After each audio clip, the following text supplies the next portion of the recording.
Cam, just another dominant defensive performance for you guys. Just what's the focus for you guys going into Kansas this weekend? Exactly what you just said, being dominant. That was our focus. We knew we were the better team coming into it, so we just tried to be dominant and put a full game together. For the most part, we started off fast. Had a good first and second quarter. I feel like we kind of got a little shaky in the third. But we just want to come out there and be dominant, and that was the theme of the day. Hey Cam, Brian Halibol, the day of the camera. I know you've talked about how you don't look forward a lot. You're just looking at this week. But I want to ask you to look back a little bit. And you've been on this journey with Coach Prime for quite a while.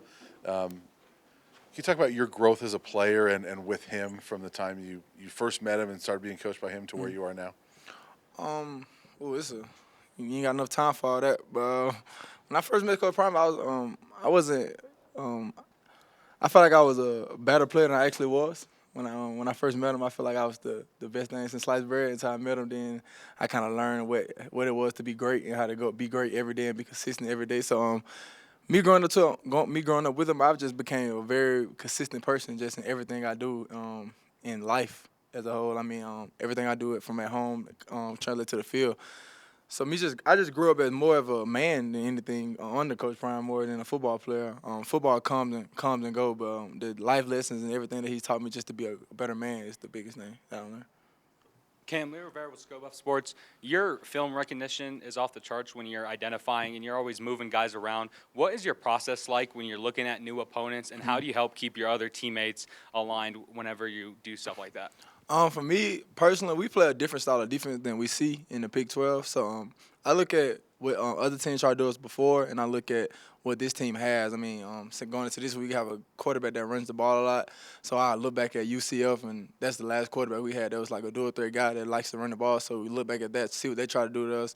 Then when I get in the game, it kind of, if you watch it enough, once you sit in the game, it kind of clicks for you. And I don't know really. I can't have no recipe for it. It just happens. Cam, Troy Finnegan, CU Sports Report. You're playing against a team with a lot of momentum, a lot of desperation with 6 losses. As one of the leaders of this group, how are you ensuring that you guys are ready to match that right from the opening kick? It's staying focused. I mean, I don't feel like we got to go match them. They got to come match us. So it's just going out and being us and being Colorado, playing our style of football. I mean, we got a lot of momentum going too. So we'll see at Saturday. Cam, Troy Rink from the Denver Post. When Coach Prime was asked before the game against Utah about dealing with Utah's physicality, and he was like, what about them dealing with ours? Right. Did you feel like a point in the season where it changed, where like we're taking stuff, we're not trying to hold serve as a defense, because it feels like at some point of the season this defensive personality completely changed, aggressive take, like you're winning games defensively. Do you kind of know when that happened and what it's meant to this defense? Yeah, we have a chip on our shoulder. I mean, the whole defense have a chip. We got tired of being the stepson. You know what I'm saying? We got a special offense. We got tired of trying to lean on the offense to win all the games for us. So we got tired of kind of sitting in the back. We just kind of know we got to go out there and put on for ourselves. Playing Utah, we know what type of brand of football we was going to get. And we know what type of guys we have in the locker room, so we didn't feel like we were outmatched physically. I mean, I feel like we can play physical with anybody in the country. So we just went out there and showed that, and that's what I've been seeing from us. And it's just a chip we got on our shoulder. Ken, what's good? Scott Proctor at DMVR. Levante and Nakai been playing some really good football lately. How much does their play kind of help you in the back end and just this defense overall kind of, improve it, how they have this season? They're older guys. They know a lot. They've been a lot of places. I call them Uncle and Granddaddy because they some of the older guys on the team. Yeah, so I miss them like that. But they've seen a lot. They've watched a lot of football, and they help. Just me, Nakai, and Bentley. We communicate a whole lot. Make sure we see things the same way. I mean, a lot of the stuff, a lot of adjustments that you see that's happening on the field, we're just playing on the fly.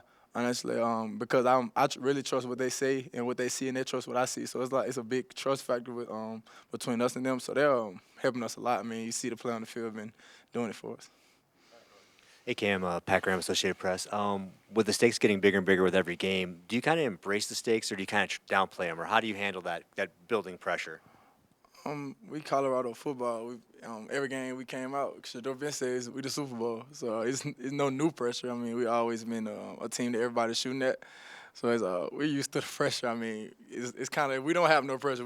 We'll see them a little off. So, you know what I'm saying? We just doing out there handling our business. That's who we are. We are under pressure every game. So. Hey Cam, Nikki Edwards, CU Sports Report. We've seen Colton Hood take some significant steps in the past 2 games. He's been making some big plays. When you've watched him this season, how do you feel like he's improved and grown into this defense? I feel like he improved just on the details, on the small things. I mean, he's a younger guy, so a lot of stuff probably he didn't understand at first. He didn't understand why he was doing certain things, but now he's starting to accept his role on his team. He understands the guys that he have in front of him for the most part. He's accepting, just trying to get himself better every day, not worrying about how much I play here, how much I play there. Just when I play, when I get in, I'm gonna make sure I'm on my point. So I'm proud of the guy, man. I'm extremely proud of him, the way he comes to work and the way that he's just a great team player. We have a lot of great team players on this team, just guys that come to work every day, no matter the stakes of how they feel. They come to work and handle their business, and he's one of them. Hey Cam, coming down the stretch of your senior year here, just curious, if you had it your way, when people talk about your legacy here, what would they say about you? Cam was a great teammate. I want to be a great teammate. I mean, I pay attention what the bloggers say and what Twitter, whatever say, but as long as some guys in the locker room respect what I did and respect how I played, that's all that matters to me. Hey, morning, Cam. How you doing? Good. Good. With Travis getting a lot of attention, you seem to thrive in that position of being the underdog, man. It's like every game you just balling. Like people have to know your name. How does it make you feel being like that guy that everybody has to pay attention to because of your play? I'm not sure. That's a good question because I feel like I always had that the chip on my shoulder is just there. I mean, I always feel like an underdog no matter what. My girlfriend sent me some stats or something saying I was like second in solo tackles or whatever, 8 in the country in solo tackles or something. She sent me that the other day, and I was like, oh, okay, like I don't really know how to deal with people like doing a lot with me. You know what I'm saying? I don't really know how to deal with that limelight. So I just try to keep it the same, stay humble, stay understand that when I go home, my grandma's still gonna cuss me out. I'm still the same person. Like it's nothing gonna change there. So that's what keep me humble for real. Just knowing I'm still working. I haven't got to my goal yet. Yes, sir. Good. Your girlfriend reads my stuff. Yeah.